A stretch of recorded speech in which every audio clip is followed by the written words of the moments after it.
Logan is back, everyone. He's back. The anchor being is back. The character you know and love so well. Every fucking characteristic down to the actor himself is back. And they'll use him till he's 90. Don't think about what meaning you could draw out of Logan. Doesn't fucking matter. Thank you so much. Enjoy the future. I don't like this film. You know what? I understand. And I understand where you're coming from, because I also don't like this movie. Makes me sad. Makes me a little bit mad. You know that visual, that series of visuals, they, if anything, they belong at the end of Logan, but after a good minute or so to have taken in what the movie did as a goodbye, they don't fucking deserve to plaster it over this film. It's so embarrassing. It's like, get the fuck out of here. I can't, I just, walking away from the film, it's just so, I'm just struck by the cynicism. I suppose what's frustrating, though, is that, it worked. It's making a lot of money. It's really successful. And it really shouldn't, it shouldn't be that this, this approach to trying to tell a story, revitalize a series, works. It shouldn't. You remember how they were making all of those comments about, we're not going to disrespect the ending of Logan. We're not going to tread all over that. And then the fact that the film actually has him literally dig up his corpse and then use it to kill a bunch of TVA agents. I don't know, man. What's to be made of that? But it's funny. Look, he did a dance. Look at him go. It's all so superficial and surface level. This film, because Logan I can rewatch and recommend, especially in line with you could have a watch recommendation for the Fox universe or whatever.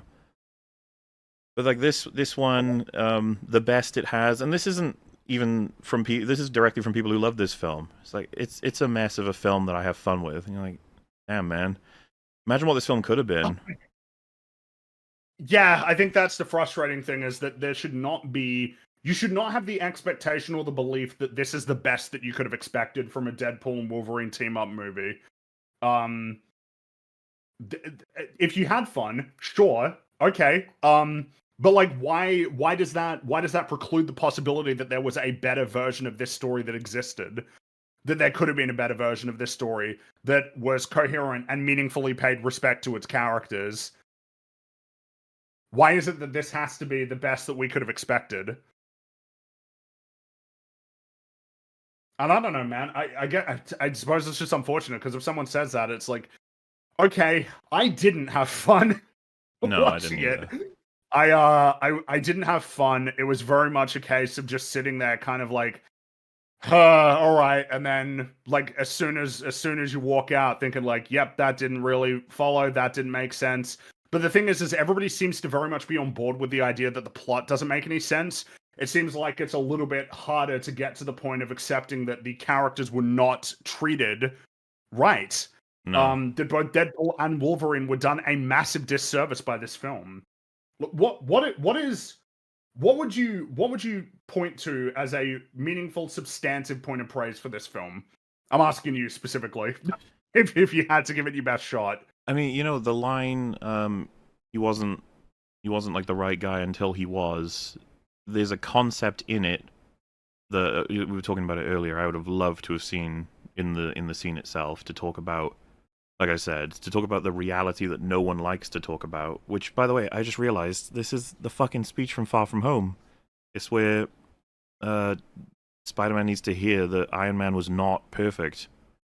Why does everyone think that? He was a guy, he was full of flaws, he couldn't live up to the very legend that Iron Man is. If she'd done something like that, explained to him that he must be getting tired of everyone explaining how amazing Logan was, especially with how much he's probably living with, and then to admit that she just doesn't know enough about him, she knew a different Logan, like all of that shit.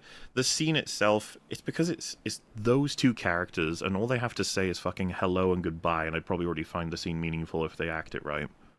But the line, at the very least, being something that I would like desperately dig for meaning out of, I guess makes the scene, you know, raise up a bit. I'm trying to think if there's anything else that might beat it. I guess because a lot of people are saying the acting, to which I would say sure, but I mean the acting was good in Multiverse of Madness. Like the acting seems to be something that you can reliably expect to be. I thought you were saying like a writing thing. If it was just an aspect of filmmaking, what I meant. Yeah, that's what I meant was writing. Because yes, Hugh Jackman was great in delivering some really bad writing, unfortunately. And I mean, I guess I like some of the music choices, but I mean, I don't know. Surely we can do better than that. Like if we're talking about, you know, substantive praise for the writing. Man, I really wanted it to be.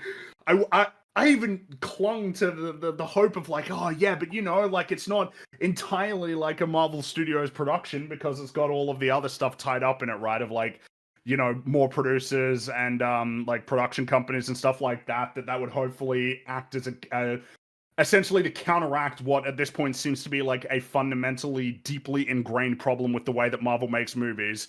That's the only way that you can explain such a consistent string of terrible films. But the reality is that this film doesn't feel very much out of lockstep with what's been released consistently over the last 3 or 4 years. No. I don't know, it just seems like it's filled with a lot of that if it was that given time, it will be recognized that many of the things in particular that have been singled out as points of praise will be referenced in the future as being very comparable to the kinds of trends that we saw in a lot of similar like big multiverse crossover films that have been released over the last few years. Because a lot of the fundamental building blocks are the same. But how much can you really say, well, yeah, you know, like this film's got a lot going for it when the plot, everybody seems to agree, is like down to its core foundationally, completely and utterly broken. And that the characters don't seem to be acting consistently with the way that they were portrayed in their prior stories, which is a huge part of what this film is banking on, is the pre-existing continuity. But the whole point of making a sequel, the whole point of your story being set after another one, is that you accept and get to extract a lot of the material that exists in those prior stories, but you're also bound to what they established about your characters and your world. You don't just get to hit the reset button because you want to pivot away to some other set of goals that you have. But like if you've got a case where the plot is insane, the main characters of the film are acting completely incongruent with their fundamental motivations or their prior character arcs, the themes are completely like a mess as a consequence. What is there aside from essentially very superficial surface level points of praise, like about specific bits of iconography that are from the comics, or specific music choices, or a dance sequence? Never mind all of the damage that's been dealt to the prior canon, because again, it feels like something that's worth emphasizing. When you're watching Logan and you see the end of the film in the continuity of that world, his corpse gets both metaphorically and figuratively dug up and then thrown at a bunch of the MCU sludge. Oh. Yeah. And as it's deflating. There's nothing we could say to further push this point to the forefront. Me and Fringy went into this being like, man, this is gonna be fun. This is gonna be great. That was the hope. The hope was at the very least that it would get some laughs out of me. If you go to the real BBC coverage of the trailers, you'll see that I'm like trying to defend the movie as being like, this looks like it's got potential. We've got some good stuff here, and it's like, yeah, but it's fucking MCU Phase 5, whatever. It's like, yeah, but like, look, they're gonna be using an alternative reality Wolverine that made far worse choices to reflect like the opposite of what a Wolverine should be and is, and he's gonna have to deal with people who knew a better Wolverine. There's gonna create all kinds of conflict with that, and there's so many options they could take that. And then, you know, like, it is the multiverse. You do have a small spark sometimes of like, you know, there's no reason they can't have any of these particular characters that we know and love come in and do something really substantive and meaningful and well executed that makes you think, man, are so cool that they got them to do that. Like, I don't really care if I'm on an island with it. It's just, I would rather have not seen Chris Evans reprise his role as the Human Torch if it meant watching him get nut-shotted, back broken, and then stripped of his skin. That's just not what I really want to see. I was like, okay, well, that's I think something that's making me a little bit upset as well is the realization that, I don't know, Deadpool 1 and 2, in particular, the first Deadpool, I don't know, it seems like it has gone underappreciated in terms of its qualities, and how sound it is. And like how, you know, its success ought to be directly attributed to its quality rather than simply it being different than a lot of the superhero films that were coming out at the time. It wasn't just that it had meta humor or that it was edgy or that it made jokes at the expense of and made fun of like trends in comic book movies.